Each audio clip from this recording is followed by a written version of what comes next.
Hey, Ryan Reynolds here. Wishing you a very happy half-off holiday because right now Mint Mobile is offering you the gift of 50% off unlimited. To be clear, that's half price, not half the service. And Mint is still premium unlimited wireless for a great price. So that means a half day. Yeah? Give it a try at mintmobile.com/switch. Upfront payment of $45 for 3-month plan equivalent to $15 per month required. New customer offer for first 3 months only. Speed slow after 35 gigabytes if network's busy. Taxes and fees extra. See mintmobile.com. Hey guys, it's Danny Pellegrino from Everything Iconic. There's an all-new season of The Secret Lives of Mormon Wives now streaming on Hulu. Mom Talk might have started as a sisterhood, but these Latter-day Saints are no angels. This season, there are new secrets, lies, and truths coming out, and you won't want to miss all the drama.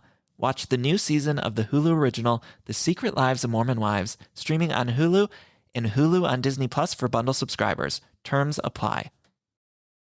'Twas a cold winter's night, and without any heat, I wore Bombas socks so they'd warm up my feet. Yay, my feet cried, these socks are the best. So cushy and warm, I can finally rest. But don't rest, I said, there's more, if you please. Bombas also makes underwear, slippers, and tees. And for each thing you purchase, they donate one new to someone who needs it so they're cozy too. Everybody deserves to feel good all the time, so gift Bombas this season. That's the end of this rhyme. Go to bombas.com/audio and use code AUDIO for 20% off your first purchase. Last week, we watched Lost in Space. This week, we watched Pitch Black. The connection is Lost in Space. They were lost in space. Actually, they weren't lost, Sandra. Oh. They were just in Australia. Oh, that makes some... I was gonna say, this seemed very realistic to my everyday Yeah, we experience. all have to hide at night in Australia, else we'd get fucking murdered by the flying kangaroo bats.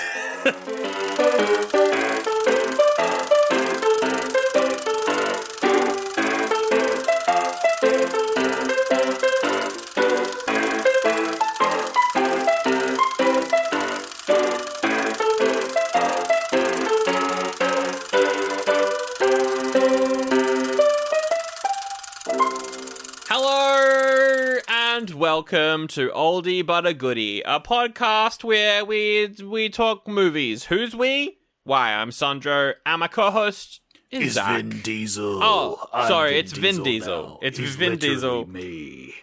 Vin Diesel is here instead of Zach, and we're going to be reviewing, for the first time ever, I think, on the main show, we're doing a whole trilogy back-to-back because I pulled a trilogy card. I connected the Riddick trilogy to Lost in Space, and for 3 episodes, we're doing all of them, as long as I can find connections between all of them, which I can. Easy peasy. Barely a challenge. Vin Diesel. But Zach was a weak link. We had to leave him behind. Oh. Only the strongest can survive. Wait, hang on a second. Vin Diesel, I never noticed before that you actually have hair. Yeah. Well, that was just like a movie, man. Like, no, but like you have like a beard, like a long beard. Yeah, because Vin Diesel with a beard would go pretty fucking hard. Wait a second, you're not Vin Diesel, you're Zach doing a voice. But he's literally me, though. he's literally you. Wait, do you mean Vin Diesel or the character of Riddick? Yes. Oh. I haven't seen these before, and I'm sure we'll get more lore in the next one. But, yeah, I think by the third one, you'll see the real connection as to why he's me. Oh, okay. Because in this one, he seems Yeah, fine, but he's definitely a murderer. Yeah, we don't get as much lore about him in this one. He's kind of just like, generic character. We get a lot of lore later on about the universe and the characters in the other movies where Vinny D was like, I want to do more of these movies. Can we do more? And they were like, sure. I heard that this is one of the movies where he was like, I like D&D, so make it D&D. And so they made it D&D. It's what I've heard. Well, I would disagree with that, only because I know what they actually made it, because I've watched all the movies. Well, that's true. You've seen all of them. But you'll see, and we'll see what your opinion is. I will say it's definitely like they make it more D&D, absolutely. Yeah. Well, I'm excited to watch through the whole trilogy, but we are starting with, the first one from 2000, Pitch Black. I find it very funny how I picked this, yet you're the big fan of the trilogy. I love fucking. This is, I will say, one of the most boy movies that can exist. Like, I think anything with Vin Diesel is the most. oh, absolutely. This goes up there with my other favorite movies: Fast and the Furious. Yep. The Meg. The Meg, yeah. The Beekeeper movie that we didn't watch. And Transformers 5. All of my favorite movies. All your favorite. That's really not.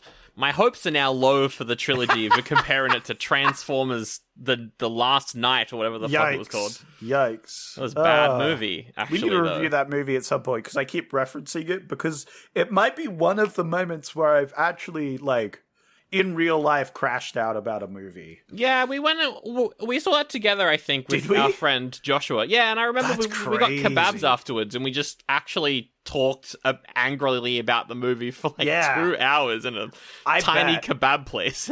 I bet. I remember being furious after seeing that movie. Fucking I was awful mad. Film. Yeah. I think I had too big of a headache to I remember be the kebab shop though. That was a sick kebab shop. That was great. Yeah, that was before it was sold like 4 times and then shut down. Well, that was great. I'm pretty sure it'd been sold twice beforehand. Probably, maybe. But speaking of Transformers, though, before we get into our spoiler-free opinions of Pitch Black, and then we'll get into spoilers later, we need to iron out a couple things because okay. All right, don't worry, the I got rules the facts for right the here. format, we're doing connections, and the rule of the format is very simple. We Yep. pick a movie, the next movie the other host picks has to be connected in some way to that movie. So we've used some pretty fun connections like directors, we've used actors, we've used themes, genres like it's a sci-fi. That's one as well. Once we use a connection, it's crossed off, can't ever use it again. So we've got a long list of all the connections that we've done that we check every week to make sure we're not doing the same one again. However, now that we've actually implemented the trilogy card, which is me pulling it so that we watch this. A whole new thing. We need to do some rules around this because I think this could get out of hand very quickly, and I think we just need some rules just to really establish what we're doing here. Do you have any example rules that you would like to push forward for this? Well, I wrote down a few, okay, and I want you to add to it and give your thoughts. We can change them as well. Absolutely. But my first one is, so you play the card, right? You play the card when a movie's picked that is the first in a trilogy. I think that's the most important thing. It has to be the first. It has to be the first. Okay, you can't I think that's fair. You can't be like Godfather 2, and then we're going to do 3 next week. That's not 3 movies. You bastard. Okay, no, I think that is fair, though, because that is how I was thinking of it. But that also means we can put in sequels without the other co-host pulling out the trilogy card. We could sabotage, as it were, the opponent, you know. That is true, I think. Wait, what do you mean? So let's say there was a series like Transformers. That you didn't want me to play my trilogy card for. For sure, even though there's more than 3, obviously. You could put Transformers 2 as an option. Oh, to fuck you over so that you can never put that in as a trilogy. Yeah, right. I understand yeah. But here's the thing, I wouldn't do that because I don't want to watch Transformers. Yeah. But that's just like an example. Because I think if you pick the sequel, it goes back to the previous rules of one person will watch the previous version, one person doesn't. Yeah, definitely. Sort of thing, you know what I mean? Yeah.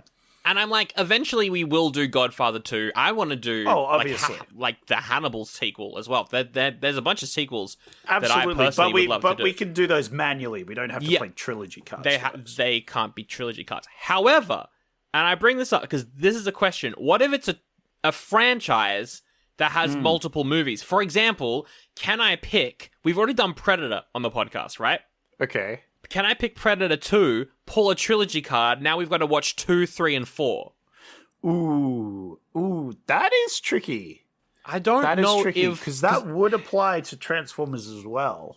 Yeah, I think Transformers, though, like, I'm using Predator as an example, because I don't think Transformers is different, whereas you very much have the Shia LaBeouf trilogy, and then the Mark Wahlberg, two Mark Wahlberg films. They're very, like, that is a trilogy, and then not a trilogy. But could you pick Mark Wahlberg's first one, pull the trilogy card, so we do his 2 films and then Bumblebee after it? Like, what are the rules with franchises? I think for the trilogy thing, what I'm going to say is it has to be 3 movies. Yeah. You can't do more than 3 movies. No. Or less than 3 movies. Yes. But if there was a series like, I don't know, Fast and the Furious, and you picked like 5, you could then do 6 and 7. Well, that is the thing though, right? Because with Fast and Furious, you have trilogies. Yes. 1, 2, and 4, 5, Yep. 6, and 7, and now 8, 9, 10, part 1, 10, part 2, which will never come out. Yeah. Like, there are trilogies there that are within the franchise. But with something like Predator, there's no trilogy. Yeah. You know?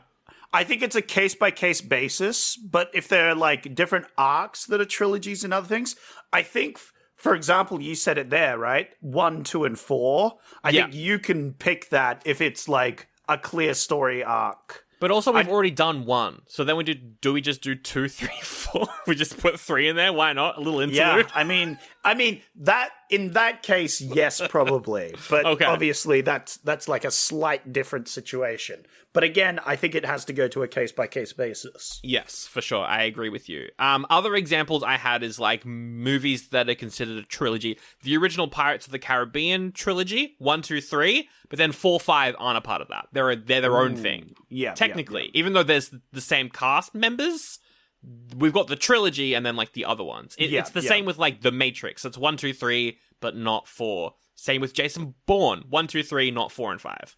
So that's just some examples. I do think though, trilogies that are like thematic or filmmaker trilogies should count. I put Kurosawa's 3 Shakespeare movies in as an option the other week. I feel like that counts. I think the Cornetto trilogy would count as well, like Shaun of the Dead, Hot Fuzz, World's End. Oh yeah. I think that would count. I definitely agree for that last one. Yeah. I think it does have to be a case-by-case basis. Yeah, for sure. And this might have to be like a law situation where, depending on what the judge rules at the time, will affect our future picks. The judge being the other host? Correct. Okay, cool. So we just got to hold each other accountable for this one. Exactly. Okay, I came up with something here, and I want to get your thoughts on this. Okay. So the card resets at the start of January. Yep. So once January comes along, I can put another trilogy in. You can as well. If you happen to pick a trilogy after mine, then we'll just fucking work it out. It's fine. It resets in January. Even if it's played at the end of a year, it still resets. I kind of think it should reset in the start of July as well, though. Ooh, you really want to get like a double... I do. The problem with that is I feel like if we have too many trilogies going around, that's most of the year that we're doing those. It's 3 episode things here. Yeah, it's like, it's a month, basically. But then again, like... how often are we gonna do it, though? You know what I mean? Yeah, we don't have to use them. Yeah. Another thing I wanted to say, though, and this might be a little bit too chaotic, but if, let's say it's January... you pull a trilogy card, you're like, we're watching fucking Planet of the Apes, the first 3. Then I pull a trilogy card off the back of yours. So we do your 3, then I'm like, we're doing this, then I do 3. Because we've done yours and mine back to back, it just resets. It resets. You just do it again. Just keep that train going forever as long as the trilogies are back to back. Yeah, that's it's a loophole.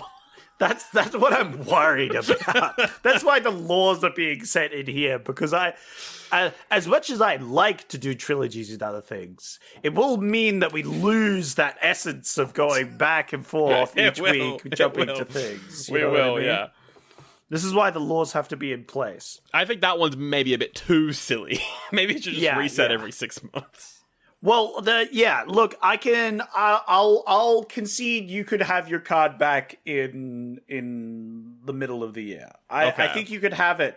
But if it is abused, we will have to change this around, I feel.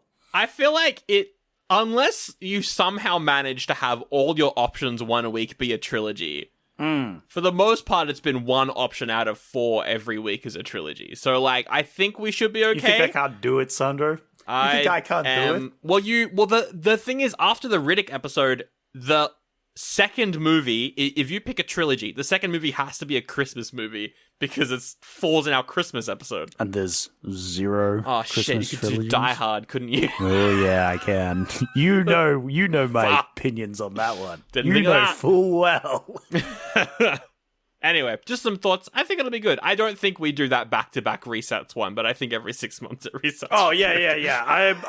I'm fully against the back-to-back resets. Absolutely not. All right. Although, interesting you say that. I do like the idea.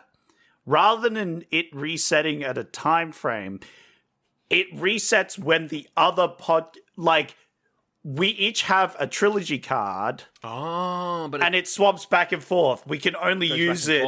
We can only use it once the other person has used it. So that means that we could do it back to back if we wanted to, because we'd just be passing it back and forth until one of us breaks the cycle. Then it's on us to put a trilogy in, to get the other one to be able to.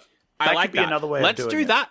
I really like. I honestly think we don't need it to reset every 6 months. Then we can just have it like that. Then we could have it just like that, is one of us has the trilogy card at all times and they can use it. But the other one can't use it till the other one uses their trilogy card. So that means if you want to do a trilogy, you have to put options in there to tempt the other person into doing a trilogy. I've got to try and make movies that you can connect trilogies to. Yes. To get you to... Well, I think... Here's another law that I think established. If you have put out movies, for me to pick, you have put out options, and I pick one. You can use a trilogy card, or I can use a trilogy card for it. Oh, yes, either of us can use the trilogy card if they want to. It only just has to make sure to follow the first rule. So if, for example, I'm like, I've put in Curse of the Black Pearl because I want to watch it. And then you're like, well, I want to watch all 3. And the trilogy card is mine, so we're watching all 3. Yes, exactly. But you didn't want to watch all 3. You just wanted to watch the first one. That's too bad. You're watching the trilogy. So if you have the trilogy card and I play a first movie in a trilogy, you can then force the Yes. Fuck. All right. Yeah. Because then it's the trilogy card. It is. Know? And then it has some weight. Then it has some power. Let's do that. Yeah. What is can the other host say no, or is it just forced? Nope. it's forced. It's whoever has the card. Well, the other host can wheel and deal. Negotiations can then start. True. Okay. All right. But there's power here. And you know what? Maybe the trilogy card can be traded, Yeah. Maybe it could be bargained for, but they will have to be prices. Wow, I know I picked this one movie, but that other option that you had sure looks great. If I give you the trilogy card, could we go for that one instead? That's a great idea. Oh, we could do that. That's a really good idea. Yeah. I think that this is something that, we probably will do this. We're definitely doing this format again next year. Some more rules like this, it's just going to make it more interesting. It's going to make it more interesting. Next year's going to be chaotic. It's going to be fun. I was trying to think of as what could you possibly trade the trilogy card for? But to switch your movie choice is actually a great idea. Yeah. All right, we're doing it. That's the next year. That's some new rules. New rules locked in. That's interesting with the Switch thing, because if I put options, but I only really want to do one of them, you could pick something else and I could be like, nope, I'm using my trilogy card to swap you to pick the one movie. Well, I have to agree to it, but chances are I probably will. Yeah. All right. Wow. All right. Things are good. So right now the trilogy card is with Zach. You can't use it for another 2 episodes, but you have it. It's yours. Yeah. It's yours. All right, well, let's get into Pitch Black then. Yeah. Wow, that was a long intro. Hopefully, this isn't your first fucking episode. If it is, welcome. I'm gonna gush about Vin Diesel for about an hour and a half, I think. Wow, fair. Yeah, we're doing it. So we're doing all three. We're starting with Pitch Black, later renamed to the Chronicles of Riddick Pitch Black, just because it's the trilogy. Yes. Written and directed by David Twohy, who is pretty cool. Got Vin Diesel in there as Riddick. I have never seen this before, so I will give my opinion second, because you have, Zach. Okay, yeah, sure. When did you watch this for the first time? When I was very young. Probably, I was probably the exact age and audience that was designed for this film. Probably like 12, 13. That's actually a pretty good age, I think, for this. And I was like, oh, hell yeah. This is the sickest fucking movie of all fucking time. How did you watch this? On TV or? I have no fucking idea, man. Actually, no, I think you're right. I think it was on TV as like a TV movie. Yeah, okay. And it was awesome. It was great. It slapped. And you were like, hell yeah, I need to watch all of these. Oh, wow. Yeah. A new one just came out. I'm going to go watch all three. Yeah, I was like, wow, this movie seems like it came out before 2001. It was awesome. Yeah. Going back to it now is very nostalgic, but also like I can get it. It's not the best movie out there. I will first off easily say not the best movie. Definitely not everyone's cup of tea. For sure. But I was surprised. I was like, it's a very fast paced movie, surprisingly. Yeah. And it's not exactly a short movie either. It's nearly about 2 hours. It's just under. We did watch the director's cut. It doesn't add anything. Yeah. Really? But we did watch the director's cut. I think there was some slight things that I didn't remember, but I couldn't tell if they were just like things I couldn't remember about the movie or whether they were director's cut things. Because I don't think I've seen the director's cut. It's more of a spoiler thing, but the director's cut is 3 minutes long and it just adds backstory for the cop character. That's pretty much it. That's pretty much it. Maybe it adds more gore too, but I doubt it. Yeah. Well, there is one scene where I was like, "Oh, that was a bit more than I remember." Yeah, I think there's a bit more blood splatter, other things. But again, it might just be my shoddy memory. So, could be. I don't Maybe know. you watched an edit for TV, so it was less gory. Yeah, That could be it. I'm pretty sure I did. So this was pretty fun. Vin Diesel is an actor. But he's also my favorite fact is that he's just a big fucking nerd. Oh yeah. He loves nerdy stuff, and he does, in Fast and the Furious, he seems like a Giga Chad jock boy, like he doesn't touch that nerd stuff, but in real life, he's just a big old nerd, and I love that about him. Yeah. And so he loved doing this specifically. He was a big fan of this. I'm not sure about the exact story behind, but I know he was like, he really wanted to do more of these movies. I think he used, because he did this, then he did Fast and Furious, and then Triple X, like, back to back. And I think because Fast and Furious and Triple X did well, he was like, I'm going to use my power to make them make more Riddick. And so he went and made them. Which is so sick. Yeah. It's Which great. I think is why he's not in Fast and Furious 2 and Triple X 2. Because he was making Riddick happen. I think is the story there. That's so funny. I'm not 100% sure, but yeah. Hell yeah. Did you, on this rewatch though, you really enjoyed this one again? Yeah, I was having fun, I was coasting through this movie. I was chilling. I was like, oh, this is great. Look at little Riddick go. Oh, look at the, ooh, this is great. Oh yeah, I remember this bit. That was me throughout. I was having a nice little nostalgia trip. It was fun. I liked the little. It's not a complicated movie. Oh no, not at all. It's a very simple movie, and I think that does it well. It does it credit. It doesn't try and overstay its reach. It's just like, it's doing a thing. You're doing this. Cool. We're doing it. And it was good. It is like, I think visually it does a good job. I think it does everything it needs to. It's pretty unique, yeah. Yeah, it has the same problem with Pacific Rim, where it's like a lot of darkness. I think it works for this, but it works better in this. I will say absolutely, because that's the point. Yeah, I think as well with Pacific Rim, it's like they use it to hide the budget where you're like, why are you making this movie without the budget where you can show it off? Whereas with this movie, I forgive it because I'm like, the time when it came out. Well, early, it's also the whole 2000. point of the film. It's also the point of the film that it's pitch black. Yeah. Whereas Pacific Rim, the whole point is to see a giant mecha fight a fucking giant alien thing. Yeah, exactly. And we can't see it because they can't afford to turn on the lights.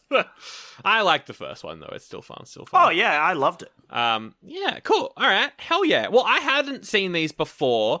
I don't know what I'd always wanted to watch them. I remember when the third one came out. I was a Fast and Furious fan at that point, but I still I didn't like Vin Diesel's like solo stuff, so I never really watched any of it. But I'd always heard that this trilogy was good. I just never watched it. I don't know why. I like sci-fi and I like horror, so I just never went for it. Maybe it was hard to find. I don't know. But I never got around to it. But I'd always wanted to.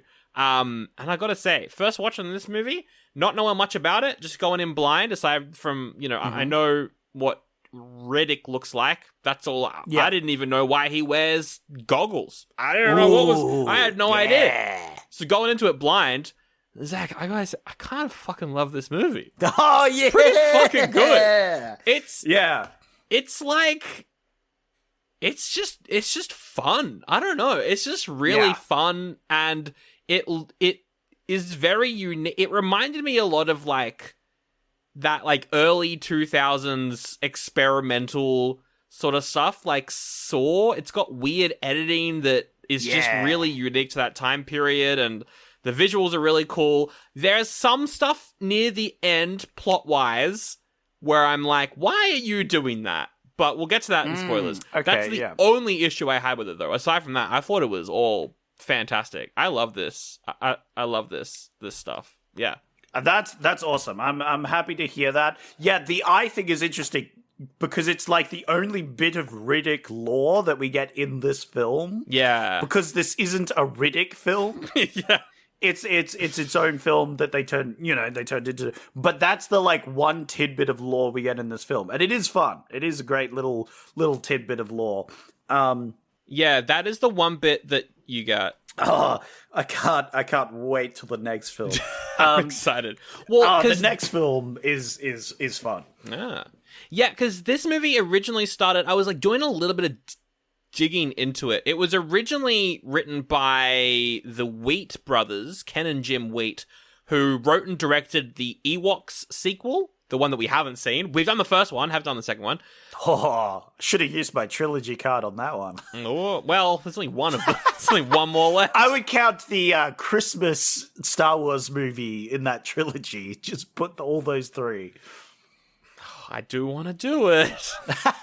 It's going to be dangerous when we just accidentally do all 9 Star Wars films. It's going to be really dangerous when we do that. Well, that's it, right? My point being that there's the, like, original trilogy. Yeah. There's the prequels. Yeah. There's the Disney ones. Yeah. And then the 2 Ewok movies in the Christmas is, like, the non-canon trilogy. TV movie trilogy. Yeah. But then, but also Rogue One and Solo they're not in a trilogy. They don't count. No, they are solo films. Except he's not in Rogue One. No, he's not. Except it's called Rogue One. If they made a third solo film, then like by itself, then there would be a trilogy. They're doing the Ryan Gosling one that's coming out next year. So exactly. So then there'll be a trilogy of solo films. Exactly.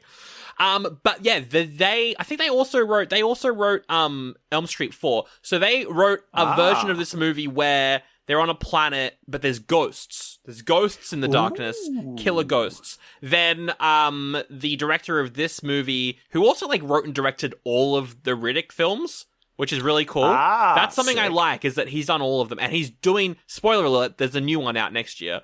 I don't know if you know that.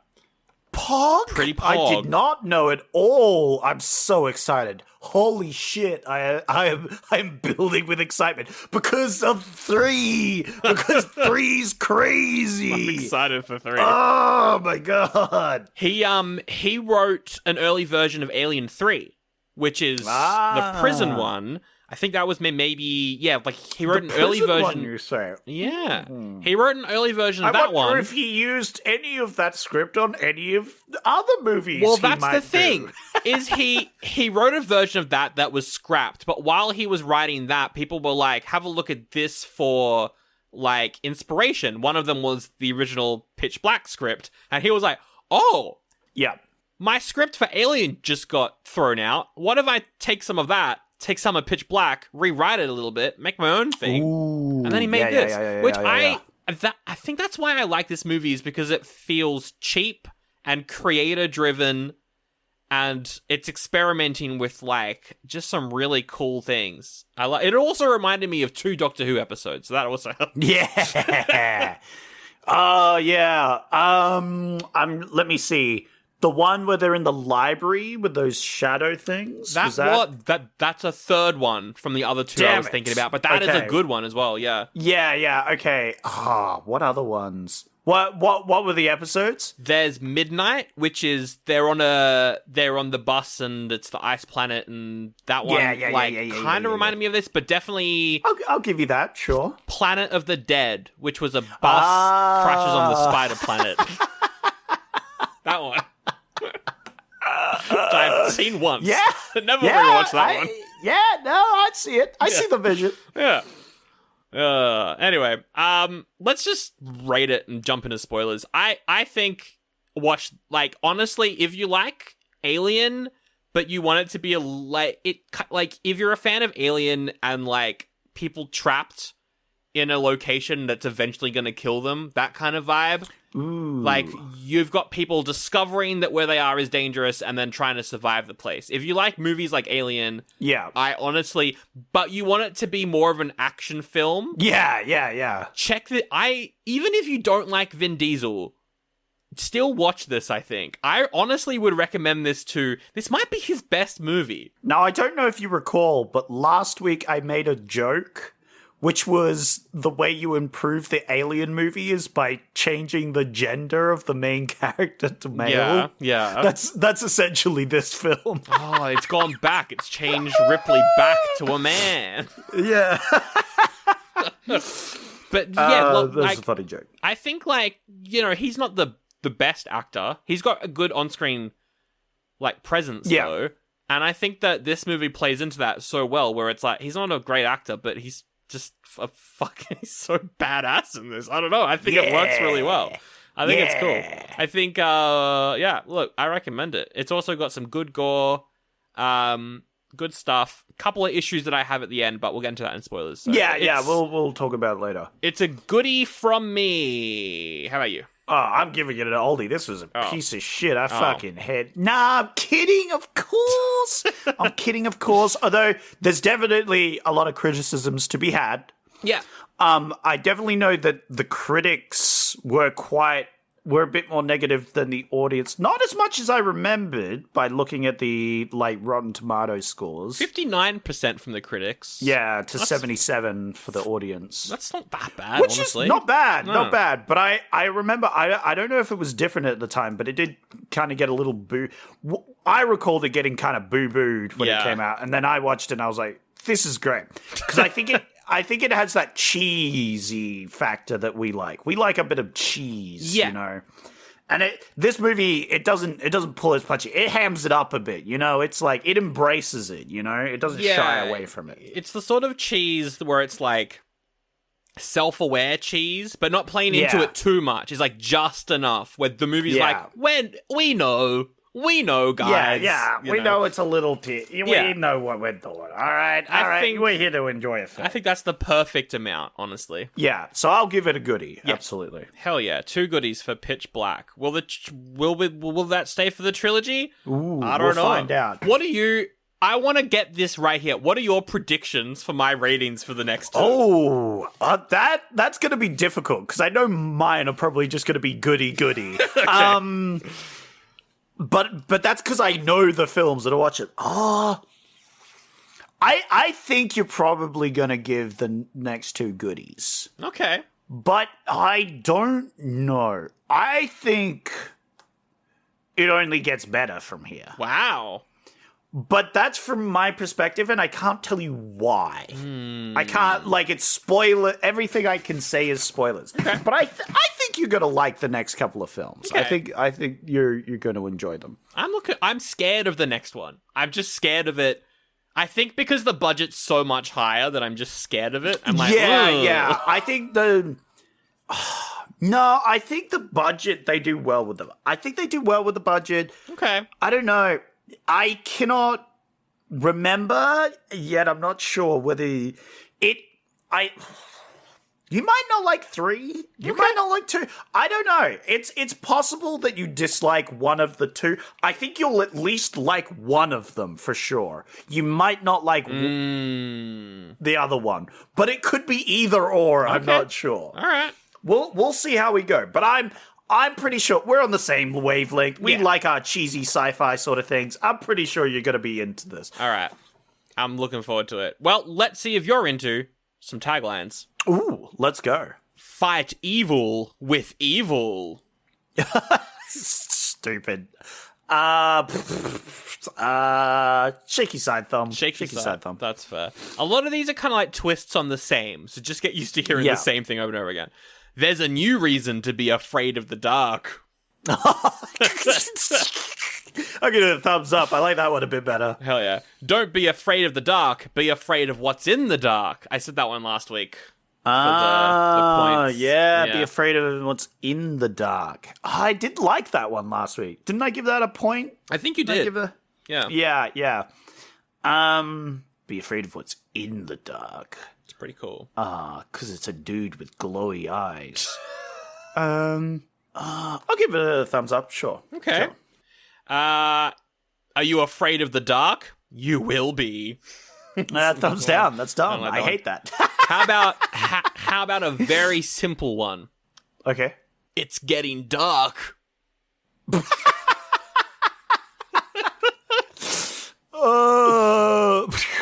That's my mom calling me in for dinner. Like, come on, hurry up. It's getting dark. Thumbs down. Yeah.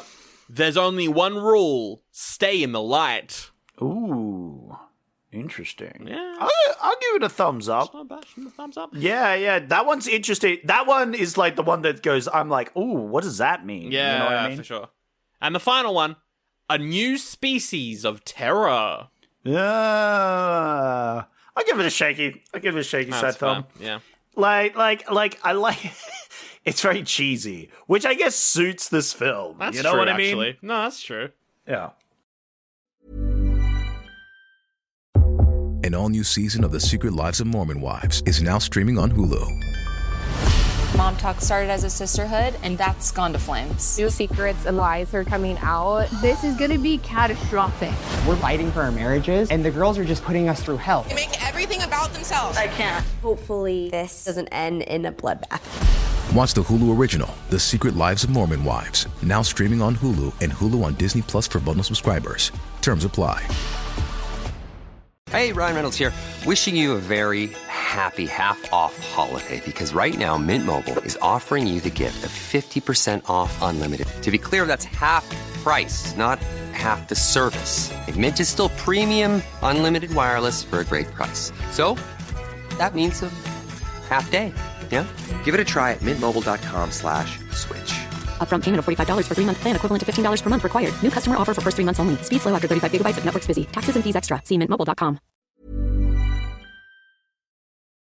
Well, pack your bags and head on to the airport, listener, because my name's Sally McSeller and we're going to Japan. Well, that's not true. We're actually going to patreon.com/Oldie but a Goodie pod, where Sandro and Zach are reviewing a movie where Wolverine goes to Japan. It's called The Wolverine, and it's got lots of action and talking. Here's a clip of the boys talking about it. The best action in this is just Wolverine fighting guys with swords. I love that. Oh, I think that's absolutely. really cool. Do you know what ruined the sword fighting for me? What ruined the sword fighting? The stakes. Okay, yeah. We have the son. The sword fight scene with him and Wolverine is sick as hell. It's the best action scene in the whole movie, yeah. He can't win, though. It's shown that he is the better fighter. He is a better swordsman.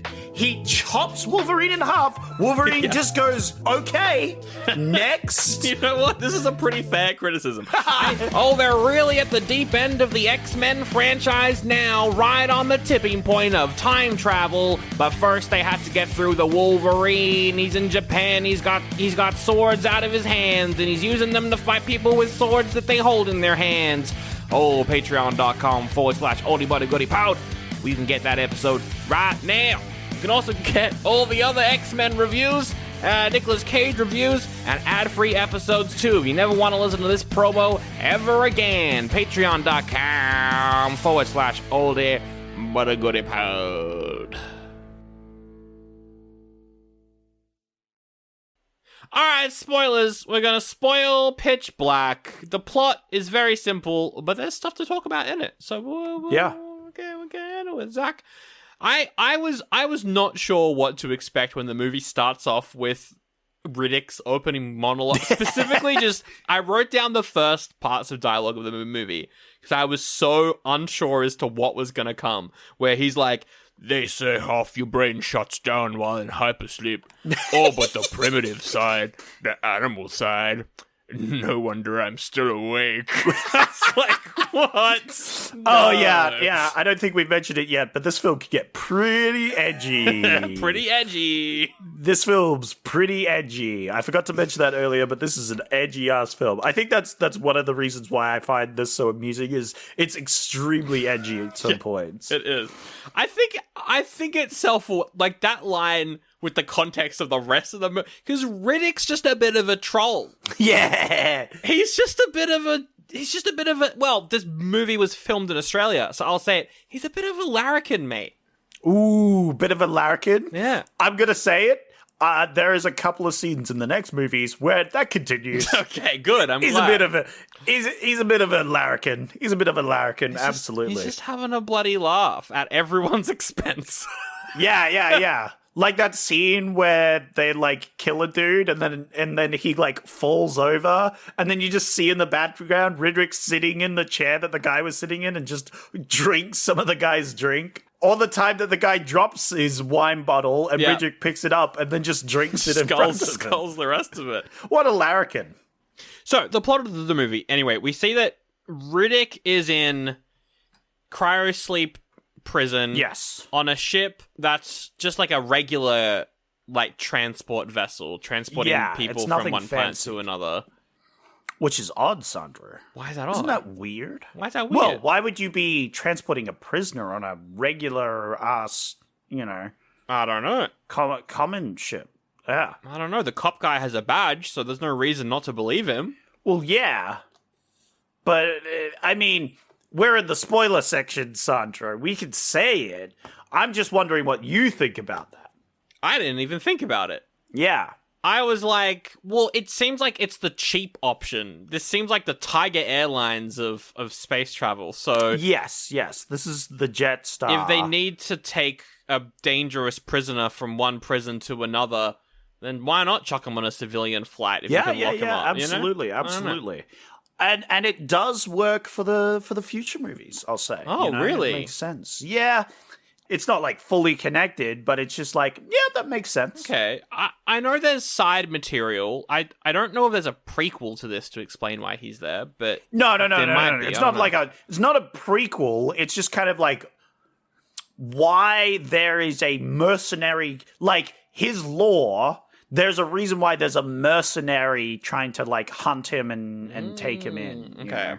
Well, his backstory in this movie is, and we'll just, it's a little section, so we'll just do it now. So he's a murderer, allegedly, who was sent to jail forever. And the jail was pitch black. And so to make sure that he didn't get stabbed in the dark, he got a doctor to fix up his eyes so that he could see really well in the dark. He's got very sensitive eyes. Yeah, he's got special eyes. And then he broke out of the prison And now he's being chased by a mercenary who's pretending to be a cop and is on this space flight. Yeah. Which is, there's some interesting thing there. The eyes thing is cool. Yeah. I recall different information from the next couple of episodes. So I want to see if it's contradictory or if it's just, like, involves this lore. So we'll see when we get there, but I'll talk about it in the next episode. Interesting. Because there's some very key things. There's even a line in this film that I will have to mention in the next film because it's important. Like contradictions or... No, it's the fact that it just doesn't contradict. Oh, that's kind of fun. But I can't spoil it. But it's important. Yeah, it's important. Intriguing. There's asteroid or comet or something, and the ship's gonna crash, and we've got the pilot. I think one of the pilots is called Fry.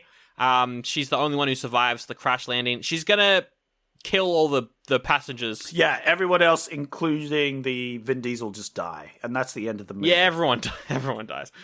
No, the captain and then the lieutenant or whatever, they both die during this crash landing, and she's like, I'm gonna jettison all the passengers because it's the only way that we can survive. And everyone's like, what? No, don't do that. And she's like, fine. Like, I don't mind her. I think she's a good actor. Yeah, she's Australian. I think she did a really good job. Yeah. I liked how there was a lot of Australian actors in this film. There are. Because I thought they were pretty good, and it's always fun to see Australia, and it makes sense because it was filmed in Australia. Yeah, it was. The crash looked pretty good. I liked the special effects. Yeah. What did you think of the movie as a whole on the special effects level? I think it looks pretty good. I think it's for the time, it's great, especially for the budget. This was $25 million, so like, I think that all of the like crash landing and the gore and stuff, that all looked great. All of the ships looked really cool, and the aliens also looked real. You barely see them. I think that's what helps. Yeah. You barely see them, so I think visually, yeah, it's great across the board. It looks great. Yeah. It's really cool. Do you like the there's the scene where they're crashing and it's like cutting between different angles of Fry's face and zooming up on her eyes and cutting back to the ship and cutting back to her eyes. It's just like going wild. There was a lot of cuts going. Yeah, the zoom in on a. I know. I do remember watching that. I was like, oh, that's a bit weird. It is. It reminds me a lot of Saw. They do that in Saw a lot, even in the recent ones. It's very. I wonder why they did that on this. I think it's cool though. Yeah, it was cool. Yeah, It was jarring. I wasn't expecting it. Yeah. That was fun though. I'm surprised she survived though. The after crash? the because at one point the whole front of the glass like smashes. Yeah. I'm like, how is she not at least like cut up, you know, or dead? Yeah. How is she the one that survives and the other dude just like flies out of his chair and dies? Yeah, no, for sure, definitely. So yeah, they crash. She tried to eject all the other people to save her own skins. Yeah. But it didn't work, so she crashed with all the people. Yeah. And they're all thanking her. They're like, oh, great landing. You saved all our lives. Thank you. Yeah, I can't believe you managed to do it and save all of us. And she's like, oh, man, I feel guilty because I was going to kill them all. Yeah. Speaking of those people, we'll go through them. So we've got Johns. Yeah. Officer Johns or whatever you want to call him. He's pretending to be a cop, but he's actually like a bounty hunter. Yes. He's the guy who has Riddick prisoner. I thought he was really good. I really liked his performance. Yeah. You hate him the whole time, but you're not sure why for the first like half, but you're like, something's up with this guy. And then he's a bit sus. And then it's revealed that he's like, because he's pretending to be a cop, and then it's revealed halfway through that he's actually a mercenary, and he's also high on morphine the whole time. And then the final straw of like, you're not meant to like this guy is he wants to sacrifice one of them. to distract the aliens or whatever right at the end. And it's like, okay, all right, we get it. He's a piece of shit. We all understand now. That scene was so obvious when he's like, Riddick, we gotta sacrifice someone. And Riddick's like, who? And he's like, that person. He's like, well, I'm gonna kill you. Yep. That scene was great. Who else? We got... It was good. We got a character called Jack, who's just a young boy. Nothing sus about him. Yeah. He's actually a girl pretending to be a boy. Yeah, he's pretending to be a boy. And then their period starts, I think. Yeah, which draws all of the aliens. And it's a plot point, yeah, which is crazy. It's interesting because I think her character returns, but she doesn't return because she does. She does return. Yes, her character does. Yes, I don't think the actor does, though, because she's also Australian and retired shortly after making this. Ah, okay, So, yeah. yeah. But I can tell you her character does actually return, which is that's exciting. exciting. It is a little spoiler, but it is exciting. Get to that later. But I thought that was a really fun character. Keith David as Imam, I think is how you say his name. Very cool. So that's an interesting, because there's a bunch of people with him. They're all on like a pilgrimage. It's a bunch of Muslim men, and they're all on a pilgrimage to a planet is it like a special planet for them? Maybe more lore in the future? I don't know. I don't think so, Sandro, okay. because here's the thing. This movie was made before 2001, and therefore it puts Muslims in a good light, which is unlike a lot of movies that come after 2001 in the Americas. Oh, shit. Because they suddenly became the bad guys. Sorry, I forgot that this was an American movie. Yes. So it's... Because even though it was made in Australia, it was still produced by Americans. And fun fact, I don't think any of this comes back. Wow. I'm not surprised. Honestly, Yes. That is a shame, though, because I was like, what the hell? What is this representation in a random American action movie? Exactly, right? And like, then it's I thought it was pretty good, because usually the like religious role is like a priest, you know, a Christian priest, I should specify. Yeah. You know? Yes. Because that's the like Western sort of like worldview. Yeah. Like that's always the one that's shoehorned in. So it is refreshing to have like a Muslim representation. Definitely.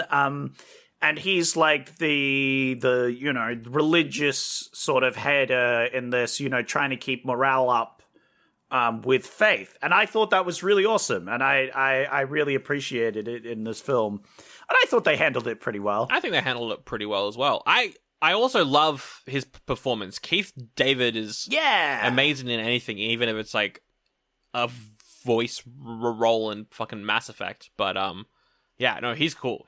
I really liked him in this. I'm glad especially because I don't know much about that compared to traditional Christianity. Yeah, for sure. So seeing more of that is more fascinating and interesting to me. But also, it's a shame because of it's clearly a movie before 2001. Yeah. And I'm pretty sure by memory that's gone for the rest of the series because that is a big shame. Because obviously it was a bit of a touchy subject around that time. So for sure. Don't want to be associated with that sort of thing, which is a shame, really. That's definitely a shame.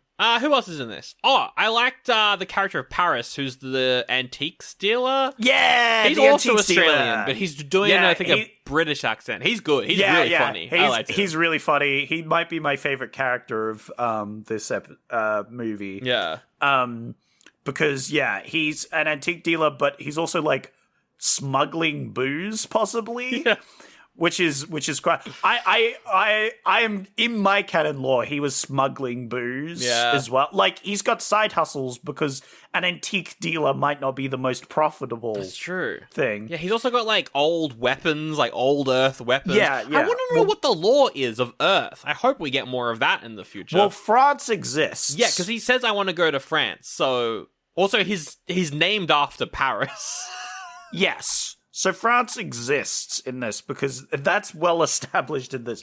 However, we'll see in the future about Earth. Yeah. Okay. Okay. I'm excited. Yeah. It's interesting because he is an actor. He's been in a lot of things, a lot of theater as well. But he actually, I think, like more recently, like from when this movie came out to the present day. He's more of a director. He's directed like 60 episodes of Home and Away, that guy. Wow. Which is That's crazy. Big soap opera, if you don't know. Yeah. Very popular show. Yeah. So good on him. Yeah. That's awesome. He's cool. I thought he was really good in this. I agree. And equally, we'll talk about the last two characters. They are there's a lot of Australian actors, but only 2 Australian characters, and that's Shazza and Zeke.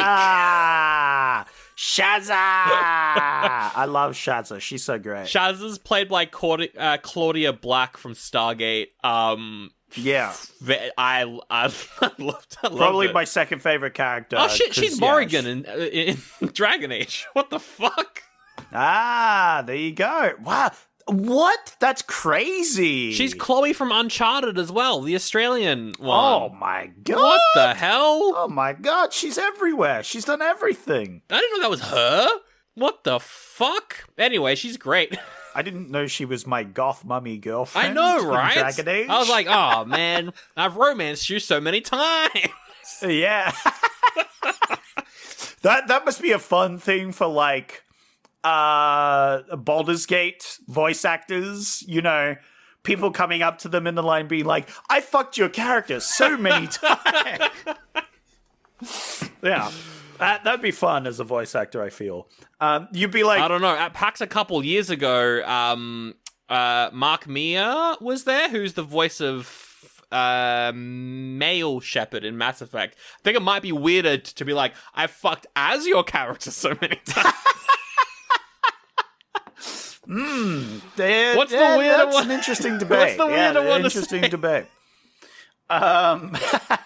But yeah, she's really good in this. I love her aggressively Australian accent that she has. It's really fun to see. And yeah, I also like Zeke. Yeah. Although he isn't in the film for very long. No. I thought he was good. He does the whole like there's a few horror tropes around. He is the kind of the nervous one. Yeah. Although the Collector's also a bit of a nervous one. Yeah, but he's like the nervous and should die one, whereas Zeke is the nervous but you want him to live one. Yeah. Because he ends up like shooting a survivor. Yeah. The survivor that they shot, was that the actor that I thought it was? I need to double check. I'm not sure. He's credited as, his name is Rick Anderson, who plays Total Stranger. He's in The Hobbit. Oh, okay. I thought he looks like a lot like Dave Bautista.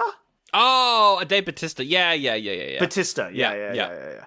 I thought he looked a lot like him, and I was like, was that Dave Bautista? Yeah. Anyway, they're all on the planet. As you mentioned, like, tension's high. They don't know where they are. They're trying to figure out what's going on. Yeah. Vin Diesel escapes at one point, and then it lines up perfectly with one of the crew members being killed or being at least quite injured in a dark hole in the ground. Ooh, gets pulled in. What's going on there? And they're all like, Riddick did it. So they hunt him down and tie him up again. Yeah, they're like, why did you kill this person? Where the fuck is the body? And he's like, I don't know. How about you look into my eyes? And she's like, I want to see your eyes. He's like, come closer. And she's like, I guess we'll come closer. I'm like, what is your survival instincts, lady? That is a terrible idea. Yeah. And then he's like, a little bit closer. Boom! And then he just fucking jumps up, like jump scares her. Yeah. See? He's been a little prankster, being a little bit troll there. That's right. As he does. A bit of a larrikin. He's trolling them so much. It's so funny. He trolls them even when, they capture him again and they're like talking to him and stuff. And he's just there trolling them. I like when he tells the story of how he got his eyes, and then Jack, who's the young girl pretending to be a boy, hears him and then just like copies him for the rest of the movie. He's like, I need my goggles. Yeah. I want to get my eyes done. It's great. It's pretty funny. So eventually Fry, the pilot, she goes into that hole to try and see what's going on, and she sees in the darkness there's a bunch of aliens. I would like to mention there is a scene where Vin Diesel cuts some of the woman's hair. Oh, yeah, that was... while she's talking with the cop. That was weird, actually. I did want to bring that up. Actually, yeah. I will bring it up again later, but it is a weird scene. Later? As in it comes back? Possibly. What? I'll mention it later. This is an important lore drop. But yeah. That was one of the moments. Well, at the moment, I didn't really think much of it, because I was like, he's the bad, like he's a bad guy, but eventually they'll have to work together. Yeah. But I didn't think much of it. But looking back on the movie as a whole, that's a bit fucking weird, actually. Why did he do that? That doesn't come back. Well, he was gonna kill her, but then he changes his mind, is the idea. We see, this is the, like, setup scene to see that he's not all bad, right? Yeah. But it was a weird way of doing it. It was weird. Is that the scene where the cop guy reveals he's no, that's later on. He reveals he's a bounty hunter. It's the scene where she reveals to the bounty hunter that she was gonna kill them all. Ah, yep. Which is important because he'll blab about that later. Because at this point, the bounty hunter, we know he's sus, but we don't know he's that bad yet, so... Yeah, supposedly he's the, like, good guy. He's the law keeper around here, but possibly not. Yeah. Possibly a bad guy. But anyway, she goes into the hole. There's a bunch of creatures, so she has to escape. Pretty cool. Some good, like, horror moments there. I liked how as soon as they pull her out of the hole, they're like... Yeah, let's cut a deal with Riddick, actually. Let's maybe you can help us. Yeah. When you're in a shit spot like this, you know, it's time to cut some deals with the badass, you know. So they cut a deal with him, and they'll say they'll let him go if he helps them and stuff. I like, why is his name Richard B. Riddick? Is that canon, or is that a joke that he made? It's a little silly, Sandro, and you know what? I can't remember if it's canon. But I do think I have a review that might relate to it. Oh, I'm excited for that review. Yeah. They explore a bunch. They come across like a camp of some previous people who are here. Oh my, where have they all gone? See some scary bats. They tear a kid apart. Just a bunch of really cool stuff. Nothing to worry about here. Yeah. But eventually we find out what happened here, Zach. Zach, what happened? What happened? Why is everyone dead? Why are they the only people? Oh, also there's an elephant graveyard of giant aliens. That's not really cool. Relevant. No. It was cool. It's a cool visual. Yeah, because one of them goes, it is similar to the elephant graveyards on Earth. And it's another reference to Earth, which is really interesting.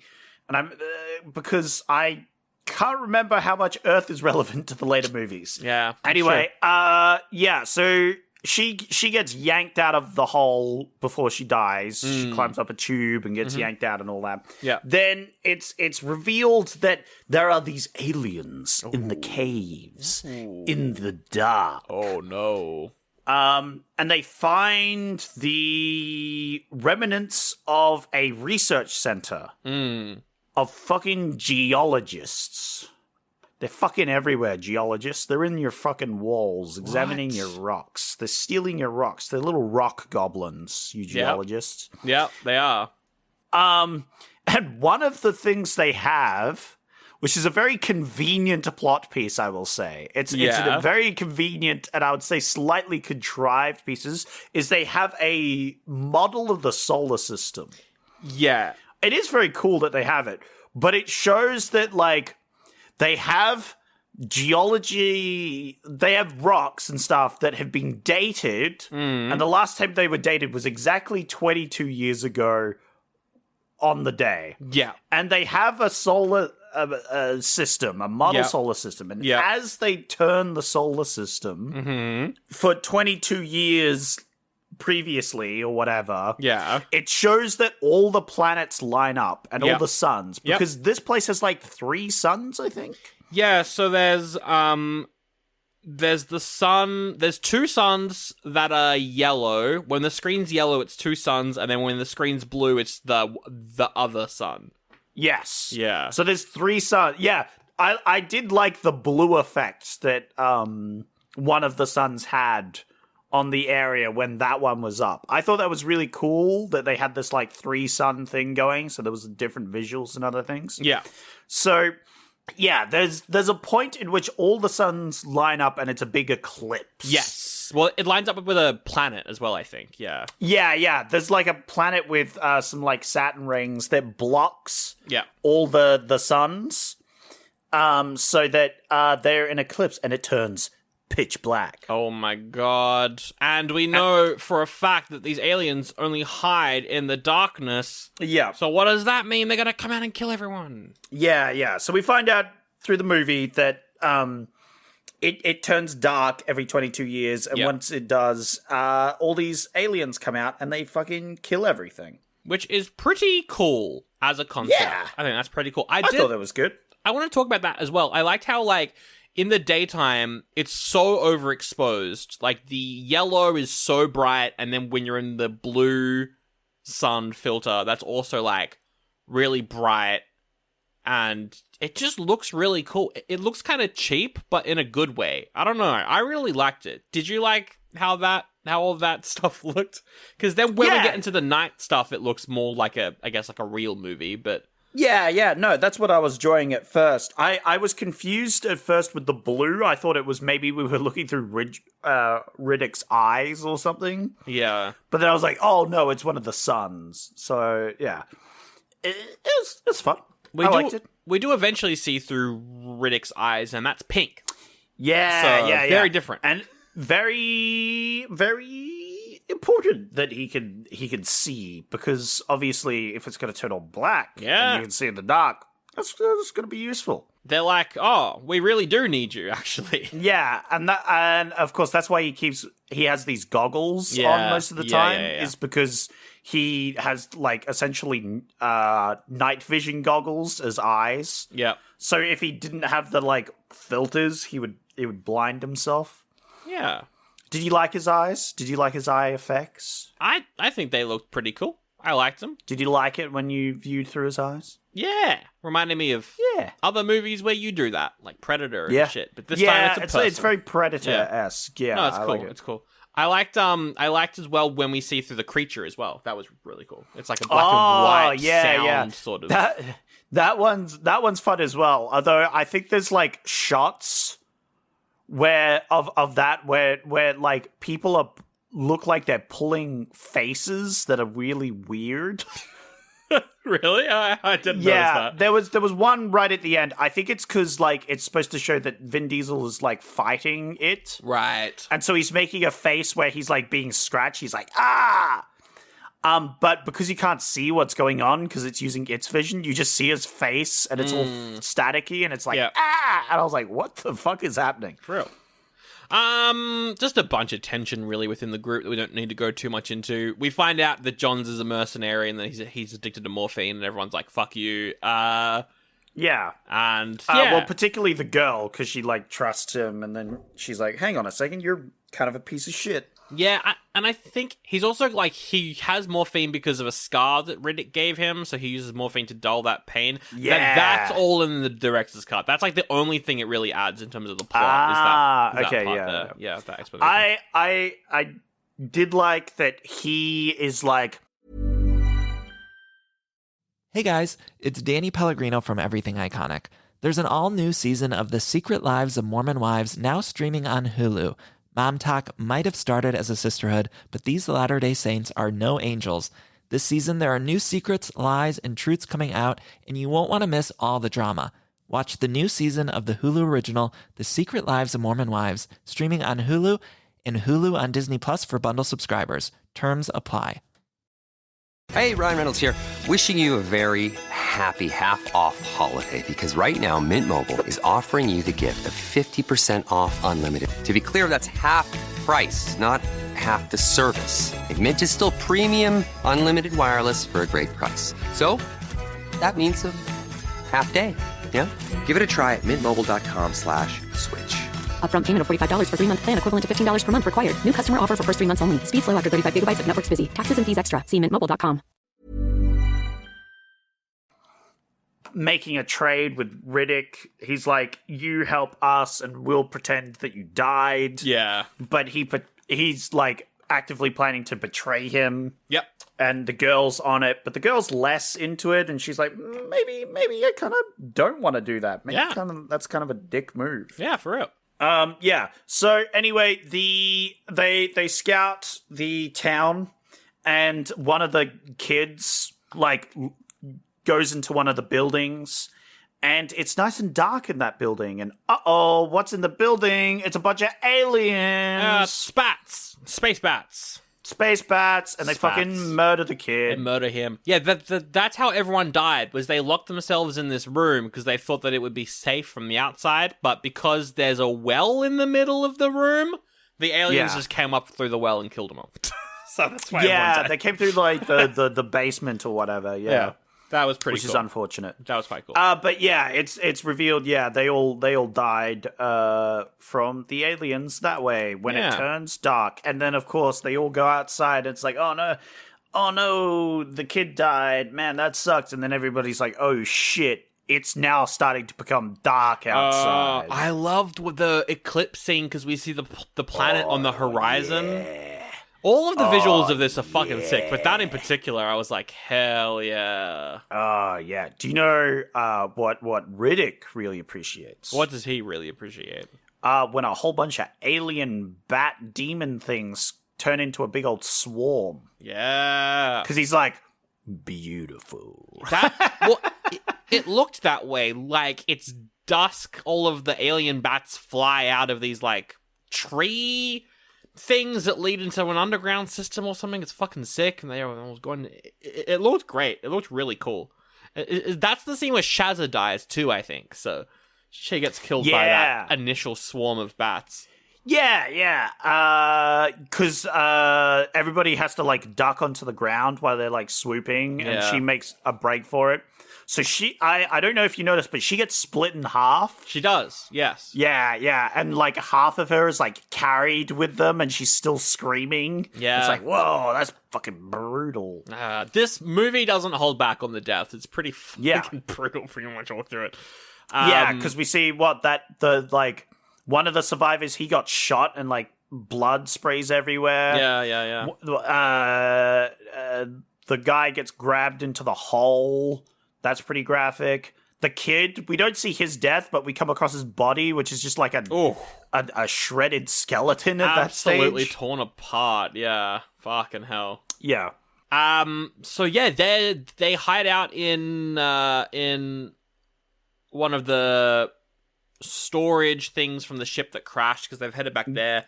Yeah. So they have to quickly rush into wherever's closest, which just so happens to be just storage area. Yeah, and they're like, are we going to leave or we're not going to leave? Johns is like being a bit of a dickhead too. So everyone's like, what the fuck's going on with this cop guy? I like the line where, I can't remember if it was Riddick or Fry, but one of them asks him, hey, by the way, how much do you weigh? And he's like, we'll weigh around 75 pounds. That's 75 pounds of selfish white meat. You're a dickhead. Fuck you. I was like, got him. Yeah.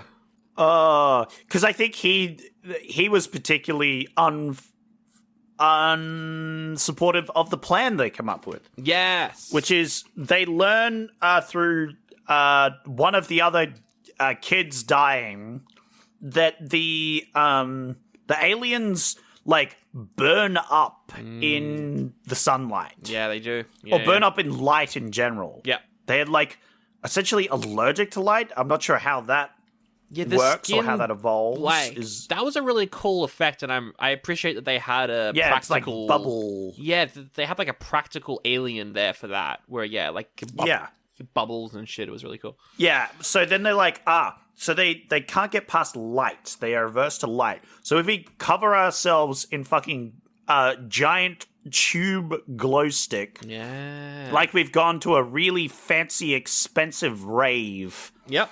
Then we can make our way back to the ship that we found. By the way, they found a little ship, but it's out of power.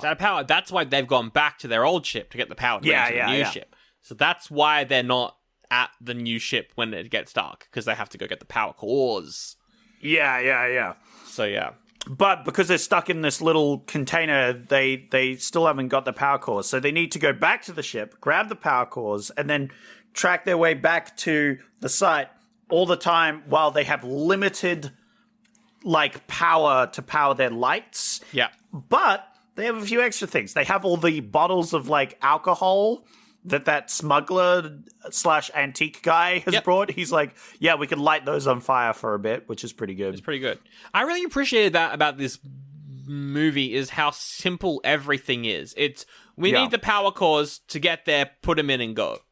And there's no twists on that. That's just the plot for the last half of the movie. The first half of the movie, where the fuck are we? Yeah. That's it. That's all it is. It's not complicated. And then they figure it out. Yeah. And then they're like, well, the next thing we need to figure out is what happened to all these people, because we found a base here, you know? Yeah.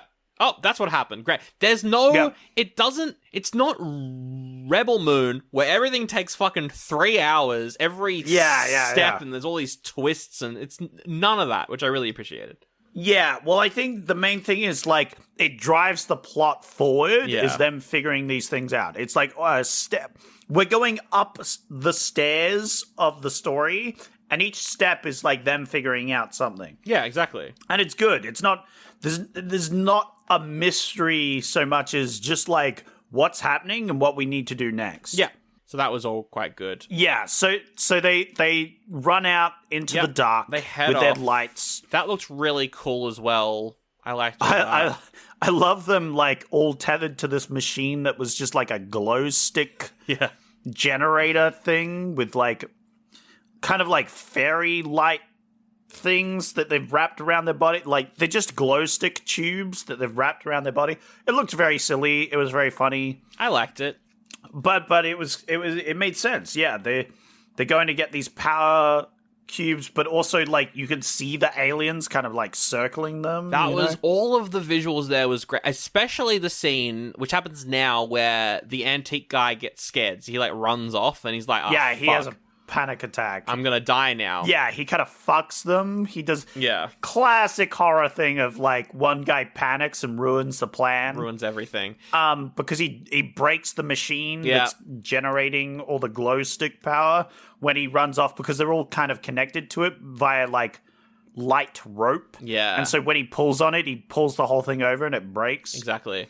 But I loved the moment where he's out there in the darkness. He's like, well, I'm gonna die. And he's got a drink and a lighter, so he, like, has a drink, spits it on the lighter, and it just reveals, like, all the aliens around him. Yeah. And then, like, we see it for a split second, but, like, shit like that, the what a good visuals shot, of the second half of this movie, they're so good. They're great. It's a simple premise, and then they do everything they can with it visually just to make it really cool. That's why I like this movie a lot. Is I don't care that the plot's fucking simple. I don't give a shit. I think it looks sick, and that's why I like it. Yeah, and then he's like, I was supposed to die in France. I never even saw France. It's like, oh, France mentioned. Weird. We find out that Jack is a girl on her period, and because the aliens have already tasted human blood, they know what it smells like, so they're like, that's where they are. So they're now tracking them all. Yeah, which is an interesting plot point. It's like, oh, okay. Yeah. I mean, fair enough. It's like, that would be a very bad time for that to happen. Johns is like, we're gonna kill someone so it's a distraction, so then we can run through this dangerous canyon. And Riddick's like, yeah, I'm gonna kill you. So he does, and then they use it as a distraction to run through the canyon. Yeah. I like how Riddick, like, straps the power things to himself. Like, they've got these little power cells, and there's, like, 4 of them, but he straps all 4 of them to him, and he fucking power throughs it, you know? That was cool, yeah. I like that. Also, the fight with Johns, he did it in the start of the movie as well. Riddick loves dislocating his arms and then popping them back in. He does it over and over and over again. Oh, that's true. Yeah, he does it to escape his containment earlier in the film. That's how he first initially escapes, which is a thing they do, like, escape artists do. Yes. is dislocating their things to escape, sort of thing, which makes sense. It didn't make much sense in this fight. No. but that's kind of cool. Yeah. So anyway, they head into the canyon. Also, the aliens are, like, killing each other at this point. They're just going fucking feral in the sky or killing each other. Yeah. I think it's, but it doesn't really matter in the case of the film, but to me, I think that implies that they're like, it's possible that either the larger ones are like getting rid of they're surrounding the food and they're getting rid of the weak ones out of the way so they can get the main portion of the food. Or it could be that they're trying to like hit the people with the light with the other ones. Yep. Because they start falling on them and potentially like killing the people by just they kill their friend and then throw them at the humans. Yes. Which is an interesting projectile technique. No, definitely. So blood splattering on them from the skies, but that's not the only thing raining from the skies. What else is raining from the skies, Zach? It's rain. Oh it's starting my god, to it's rain. raining. Wait, but aren't they being lit right now by flames and torches? Yeah. And it's great, because when they were going through the canyon, the like, priest, like, goes up to Riddick, and he's like, shall I pray with you? I've prayed with everyone else and all these things, or... and he's like, I don't think it would do me any help. And he's like, oh yeah, I guess you're not a religious guy, but your God's still here and he's with you. And Riddick's like, no, you misunderstand. I'm from a prison, bro. Like, I'm religious, I just fucking hate God. and the guy's like, oh, I see, okay. Yeah. I liked that moment. I thought that was some good character development. And when the rain starts, Riddick turns to the priest guy. He's like, so where's your God, huh? Yeah. So when they're struggling through the rain, I think one of the boys gets his like leg gash. Yes. I think it's the last boy. The last of the pilgrims. Yeah. Yeah. Not because there's also the priest guy as well. Yeah. But, Not him. The last of the priest's like posse. Yeah. And then he gets dragged off. So R.I.P. those guys. That sucks for them, Yeah, and then Fry, Keith David, and Jack hide in a cave. And, okay, this is when my issues with the movie start arising. Purely because I don't think we know enough. Like, the character's intentions get a bit muddled here. Because Riddick goes off on his own with the power cores. The way that it's shot, from my perspective, was he's going to leave, like, he's like, I'm going to leave you guys. Because he was already considering leaving them earlier, but then Jack's in trouble, so then he goes back and saves her. Where, like, he, like, tears an alien's stomach apart. That scene was fucking brutal. Yeah. I don't know if that's in the original, because that was so brutal. Yeah. I was thinking about that, but I can't remember. I haven't watched it in years. But that was sick. Yeah, it's guts falling onto the floor. That was really cool. So he does that, but then he just leaves again with the power cores. And was he just gonna leave? Well, that's the question, Sandro. Because I was thinking he was gonna fly the ship to go and save them. That's what I was thinking. Or he would at least put the power cores in, run back, so that they don't have to worry about that. Run back and then escort them all back to the ship. Could also be what he was gonna do. Yeah. I don't know. But we don't know, Sandro. It's an interesting thing. I liked that it's... but it did seem heavily implied that he was going to leave them. And I thought that was building up to a twist that he doesn't, but it doesn't really. So it's like, maybe he was just going to leave them. Yeah, it doesn't really... Not sure. Plot-wise, what happens then is Fry then goes after him. She's like, I'm going to go after you. And then she's like, you can't leave us. What are you doing? And he's like, bloody come with me then. We'll leave the others to die. Come with me. And then we get her character arc, which is when she's like, no, I am the captain now. It's my duty to die for them. I will die for them. I will die for you. I'm the captain. You're the passengers. And then he's like, bloody knew you'd say that. Yes. But I'm like, what was him saying, leave with me and we'll leave the others? Was that him testing her? Or was that him genuinely offering her? Yeah. Because we don't know. Again, like, they don't explain what, like, whether there is nuance there or whether he is just like, let's leave, lol. You know? And I think in my headcanon for that is he would be fine with either way. Right? I think he's kind of fine at that moment to go either way. Yeah. But because of her decision here, I think that affects his character as a person later on. Oh, as in he is like, maybe humans aren't that bad after all. Yeah, or some shit like that. Exactly. Right. But I genuinely don't think he would leave. Particularly Keith David and the girl. Like, Fry, I don't think he gives a shit about her. Honestly, I don't think he gives a shit about anyone but those two. He does care about those two, I think, from the way I read the movie. So maybe I don't think he was going to leave them. I don't think he was. I have the context of the next couple of movies. Right. For additional looks into his character, right? But you don't. And so it's really interesting that that's what you think his character would do. We'll see. We'll see in the other two. I don't want to spoil anything. Wow, okay.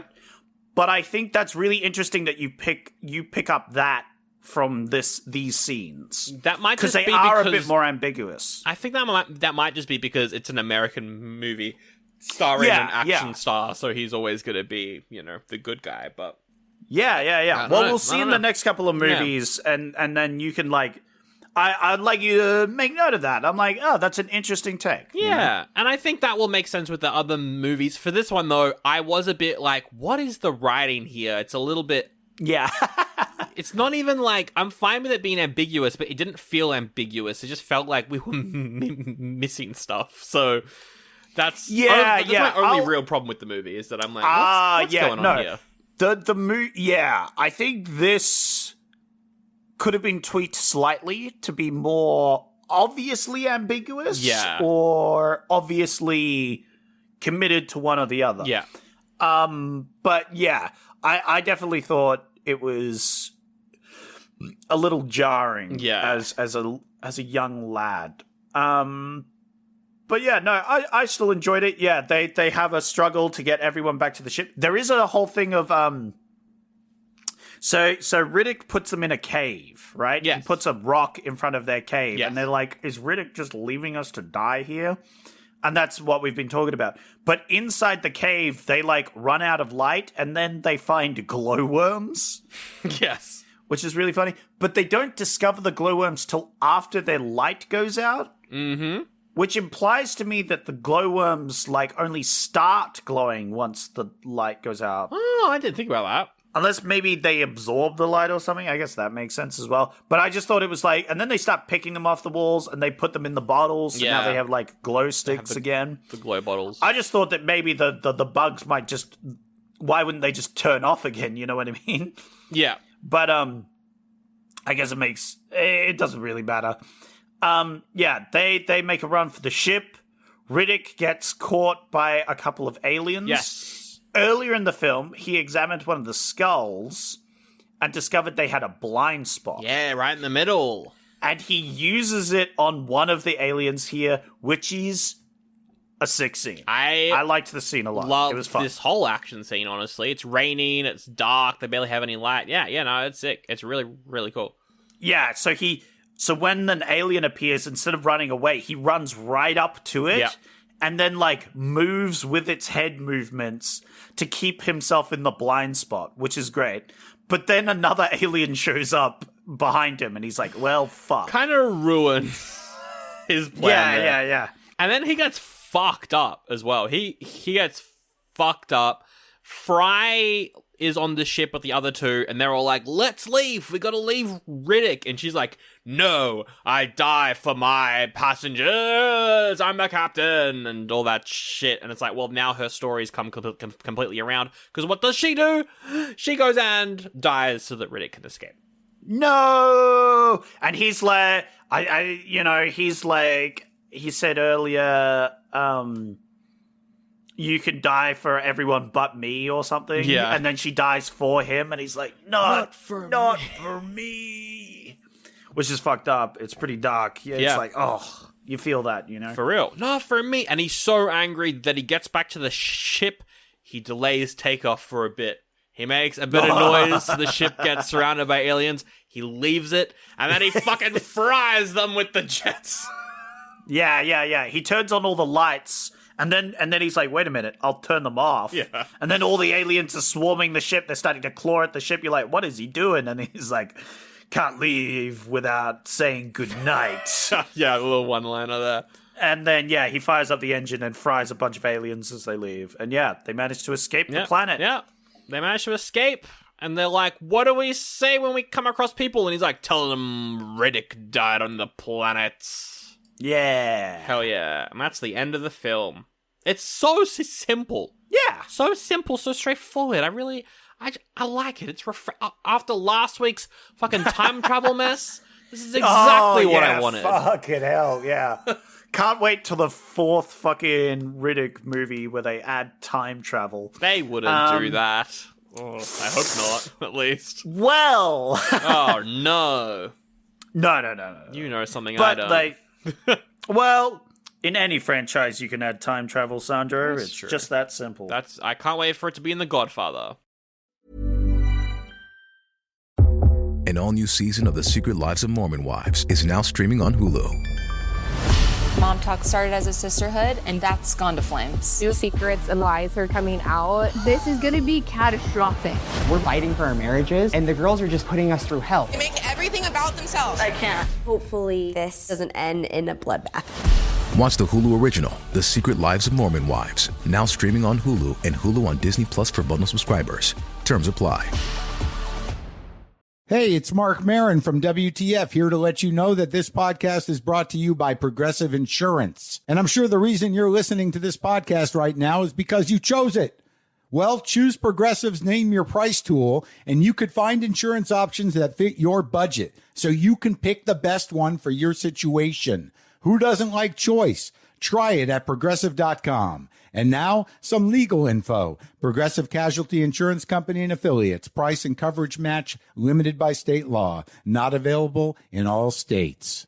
This holiday season, connection with the kids we love is the best gift of all. Right now, kids on average are spending between 5 to 9 hours a day on screens. And studies link heavy use to rising anxiety and depression, with social media being at the center of it all. That's why Gab makes kid-safe phones and watches. No internet, no social media, just the right features for their age. With Gab's Tech and Steps approach, kids get the right tech at the right time. So if a phone is on your child's wish list, make it a Gab, the gift of safe connection. And right now, get 50% off all phones and watches. That's up to $100 in savings. Act fast while supplies last. For this exclusive holiday offer, visit gab.com/getgab and use code GETGAB. That's GABB.com/getgab. Gab. Tech in steps. Independence for them. Peace of mind for you.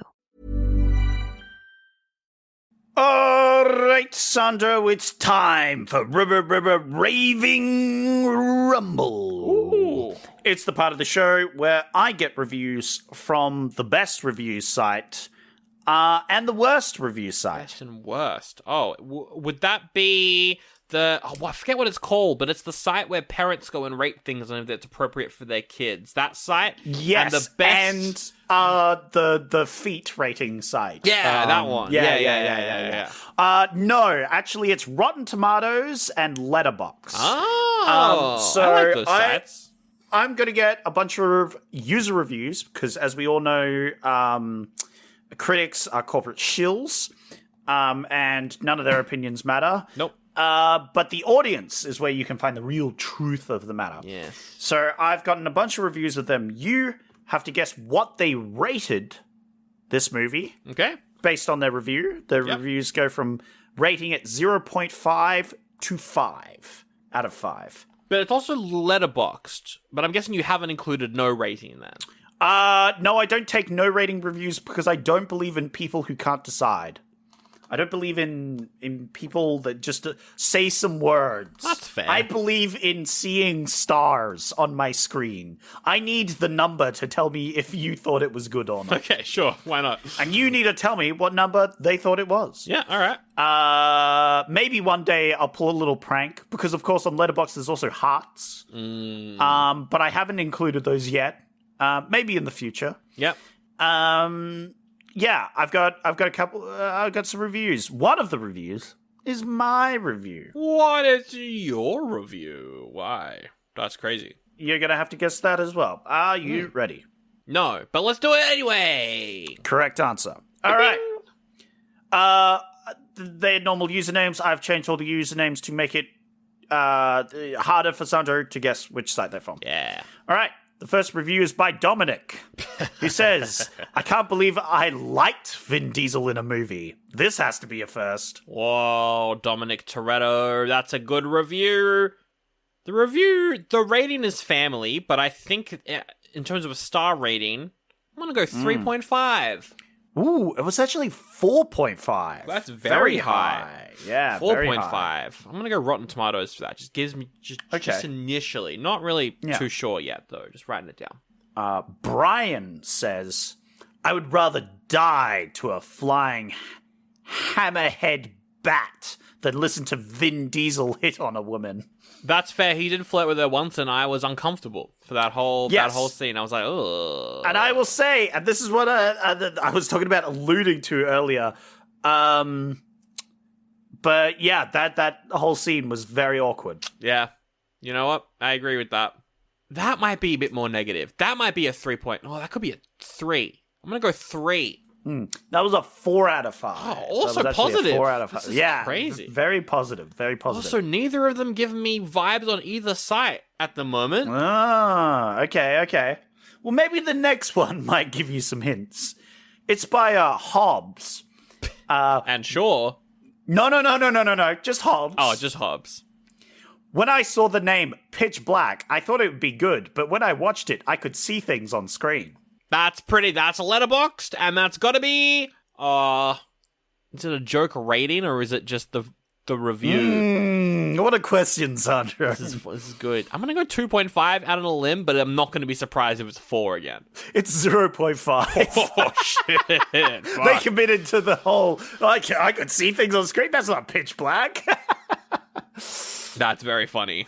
The next review is by Shaw, who says, fuck's sake, doesn't reach the level it could, but Vin Diesel is his Vin Dieselist, and the premise is solid. Is his Vin Dieselist? I disagree. That would be the last Witch Hunter, the last Witch Hunter where he is his most Vin Dieselist, or Bloodsport, whatever the fuck that was called, that new one where he's a superhero. Positive, I think. Can you read it again? Doesn't reach the level it could, but Vin Diesel is his Vin Dieselist. And the premise is pretty solid. 3.5. It is 3.5! Hell yeah, there we go. Nailed cool. it. Right. Well done. Sweet. You got it. Got one, at least. Yeah. And then for the final one, Sandro, can you guess the username for this one? Can I? I've had a running theme. Can you guess? Yeah, they're all Fast and Furious characters. It's hard. I did the same last week. It's true, which means the last character's name isn't going to be a Fast and Furious character. What? Come on. Is it Xander Cage from the XXX franchise? Ooh, that's a good one. It's actually Marty McFly, who says... Yeah, okay. You keep doing this. It's very funny. I do want to review the Back to the Future trilogy at some point. So the more you do this, the more you're reminding me of putting that in as an option. That's a callback to last week where I also had Marty McFly as the last review. He says, Vin says his full name is Richard B. Riddick. Yes. Ergo, his name could be Dick Big Riddick. That's pretty funny, actually. That's pretty funny. God damn it. That should be high, I reckon. I don't know. That's you would very think. middle of the... I'm going to say 2, but it might be 5. Who knows? It's 2. What? I was surprised you got it. Well done. What the hell? Well done. Oh, I'm impressed. That's crazy. All right, where are they from? This is a tricky one. This one is very difficult. I think yours is the flirting one. Okay. So you were alluding to it earlier, so that's the only thing I can go off right here. Yep. I'm gonna go Rotten Tomatoes, you. Letterboxd, Rotten Tomatoes, Letterboxd. That last one was very Letterboxd. So I think that last one's definitely Letterboxd. That was definitely the most Letterboxd. So you definitely got the bottom row right.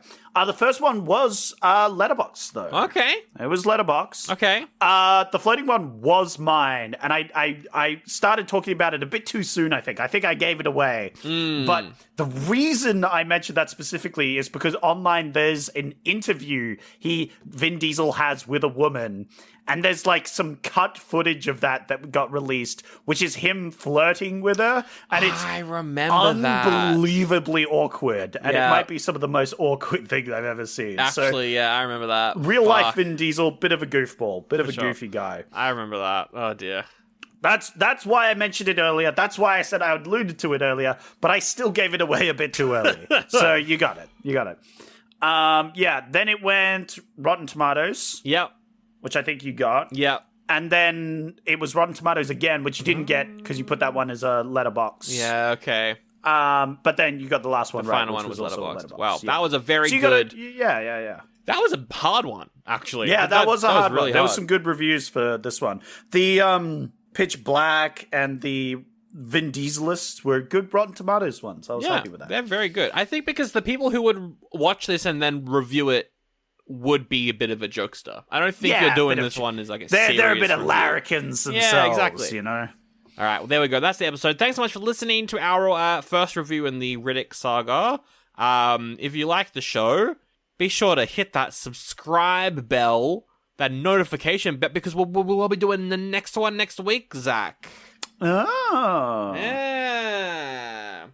Hit subscribe and hit the like and the bell, or what else do they say? Go subscribe to the Patreon. Oh, yeah, you could do that. That would help out the show. Patreon.com/OldieBuddyGoodie where, Zach, this week we're reviewing X-Men Days of Future Past. Yes, but we recorded that one in the future past. Because it's the future for us. Yes. But it's the past for you if you're listening to this in the future. Exactly. Hell yeah. That's how recordings work. It's pretty timey-wimey. And that movie is also, and we'll be reviewing it on Patreon. Get the other X-Men reviews there too. Very fun times. Absolutely. And ad-free episodes as well. We've been there's the number of ads on the show has greatly increased this month. If you haven't noticed, it's gone up a lot. So if you want ad-free episodes, Patreon's where they are. Go and check them out. Yeah. That's pretty much all the plugs though. Next week we're doing the Chronicles of Riddick. Now, Zach, I want to bring one thing up with you before I reveal what my connection between the two movies is. Yes? There is a short film that bridges the gap in between Pitch Black and Chronicles of Riddick. What? It's a bit of an anime film. What? I may have it, so I will watch it. Will you also like to watch it? It's like half an hour long. It just kind of I'll watch it. Yeah, because I definitely don't think I've seen that. And that would be very interesting because of the time jump between this movie and the next. It's not so much the time. The in between. Yeah, okay. It'd be interesting to see the in between the next film. And we also will watch the director's cut for the next one is the longest one. I think it adds like 10 to 15 minutes of stuff. Yeah. There's a lot of stuff happening. That one will be. I don't know what to think about this next one. I've seen the budget. I've seen a couple screen grabs, and I'm confused by it. I don't know what it is. I remember scenes from it that I enjoyed a lot. Okay. So I am excited. I don't know as a whole. Maybe it's bad. Maybe it's good. I don't know. But I am very excited. But Sandra. Yes. This is the most important bit. What's the most important bit? The most important bit. We need to know. We need to get the information. You need to tell us, Sandra. You need to tell us. Yeah. Tell us, Sandra. What the fuck is the connection, Sandra? What's the connection to the next episode? I'm setting myself a challenge for the connection, which is I don't want to ban Vin Diesel as a connection.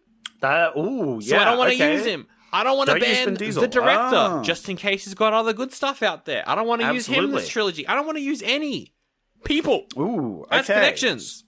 So what are you going to use specifically for this week's connection? Because you'll need to do two connections. Two connections. I will reveal the connection between 2 and 3 next week because I have to think of it. But the one between Pitch Black and the Chronicles of Riddick is Goggles. Is my connection. Because in Pitch Black, you might remember. Vin Diesel wears goggles, but not only Vin Diesel. The character of Jack, she also wears goggles. And in the Chronicles of Riddick, I don't know much about it. I don't know the plot, but I know that he wears goggles again. Yeah, I can confirm, as someone who has watched the second one, he does in fact wear the goggles again. So that is a good connection. Now, it is a big connection to get out of the way, and I'm sure it will be missed in the future. Yeah, you're really trimming your fucking options here. You're gonna real struggle next week to connect these. Definitely a struggle. I will wait with bated breath to see what you somehow manage to scrounge up to connect to the next one. The connection for the next one is Goggles. And I reckon, we're doing the whole trilogy, so we're going to go all out. We'll do the animated short film. We'll also do the second film. We'll just talk about the animated one just a little bit. Yeah. Not too much. I just want to talk about it a little bit. So, yeah, cool. All right, we'll see you next week for more Chronicles of the... What is the names? It's just like Fast and Furious. Pitch Black.